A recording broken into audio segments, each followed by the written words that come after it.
Hello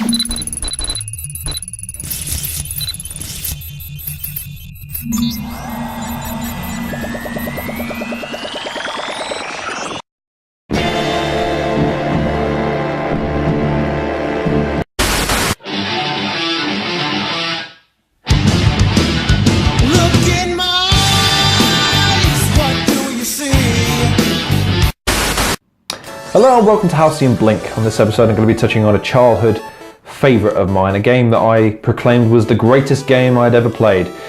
Although saying that I'm cheating somewhat because it's actually 3. Pokemon Yellow, Red and Blue. What makes these games so special that I I haven't already touched on in the top 5 list? Well, considering Pokemon Go and the potential that that had and ultimately failed in my opinion to deliver on, this game had so much depth and so much replayability, so much uniqueness to it, so much thought and care and precision and time and love placed into it, not just by its producers but by its fans, that I've not really come across a game since that matched it for the way it transcended gaming. It became a social experience. The fact that you had the Pokemon cards to trade and buy, which I have on my walls in my office here, the fact that the games were interactable not just across one platform, but because Nintendo had the Gameboy and the N64, you could transfer your game saves into Pokemon Stadium and play them 3D style.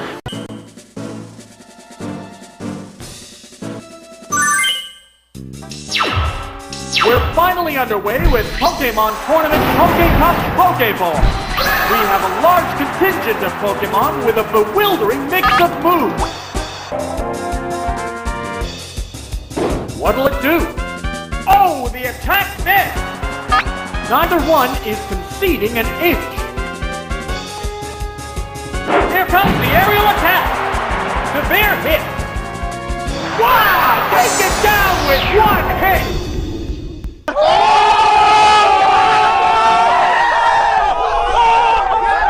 Which was an immense experience to be as a kid. This was before the days of the internet, being prominent in the gaming world, and this is before the days where, compatibility between consoles was it never existed. And my personal journey of, as a kid, not really understanding gaming all that much, and this game warming me up to aspects of grinding, working really hard to achieve results, exploring, gaining new abilities. The panic and the urgency of watching the little blinky light in the corner start to tell you you're running out of battery, you might want to think about replacing them. I was a kid, couldn't afford new batteries, so it meant you had to just eke out every moment you could about playing this game while you could. Everything about this game was crafted to be great, and there's nothing really about the game that I can criticize from the standpoint of everything. There's nothing I could improve. You could have 50 plus hours of gameplay, so you've got plenty of buck for your money. Every time you could play the game in a new way. You can choose a different strategy of Pokemon to use to take them down.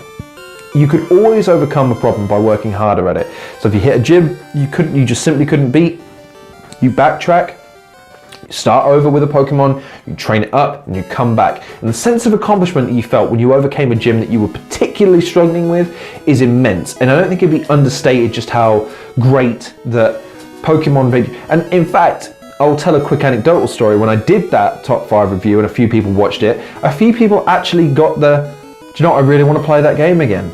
It pulled on that nostalgia string to the point where people wanted to go and buy emulators, they wanted to buy an original Pokemon, get a Game Boy with the cartridge. I know I did. I was still working at a previous place of employment, mentioned that I was asking to, and a guy popped up and said, here's a Game Boy, here's Pokemon Yellow, play it and just give it back to me. It's so much fun. And the fact that it fits in now to the gaming culture better than it did back in the day because of people needing to game on the go. They want a quick 15-minute hit of gaming. They don't want to game for 10-15 hours like gamers like me. The more casual gamer, they just want 15-minute hits, and that's fine. There's nothing wrong with that. In fact, I'd advocate that if I was so into gaming myself. It's a great release for me, and the sense that there was always something more to collect, There was always something more to explore, but the fact that there was a long-term goal that meant you did complete it, okay, there was a way of getting 100% that was achievable for every gamer, irrespective of their skill level, meant that it was accessible to everybody, and the masters, if you want to call it that, were only masters because they were prepared to put the hours and the time to get there. I wanna be the very best, like no one ever was. Not cool, totally lame. Now, the fact that you can complete it wasn't the end. The link-ups for the old Game Boys meant that you could go out and battle, and I can't tell you how much fun it was to interact with people who'd bring their best Pokemon. And unfortunately for them, the internet was just prominent enough for them to hear about the rare candy cheat. I hadn't, so I trained my Pokemon naturally to 100, they'd use the rare candies, and they still couldn't figure out why they kept on losing. And I didn't know really why. I just knew that I was winning every game because my Pokemon were naturally trained. It meant I was the best at that game before I mastered Tekken 3 and became really good at that. So for me personally, it was the first game I ever felt like I'd really gotten a handle on and made my own and mastered it before anyone else could. So on that basis and that basis alone, this is a personal top 10 for me. Top 5 for me, I should say. But more importantly, this gaming series is about as perfect a game as I can possibly describe to people without designing a game myself for me personally. It's a 10 out of 10. It really is that good. And with Pokemon Go now kind of that fad having faded away, if you can get your hands on original Game Boy Color, or you can get your hands on an Advance or something to that effect, and you can get your hands on an original Game Boy yellow cartridge or a blue, even the gold, silver, crystal, you know, the ruby and sapphires, they lose a little bit because they just take that formula and they expand on it by adding more Pokemon, which just gives it a more diluted feel, if you ask me. But the original 3 games are still a ton of fun to play to this day, and I would highly recommend that if you've never played it, you definitely should. If you haven't played it in years and years and years, then go and check it out. It's a lot better than you probably remember. So thank you very much for watching this episode of Halcyon Blink. Please like, share and subscribe. As always, please check out the description for content creators who I recommend you go check out. Support them as they've supported this show. Thank you very much for watching this episode again. Take care of yourselves, and I'll see you guys on the next episode.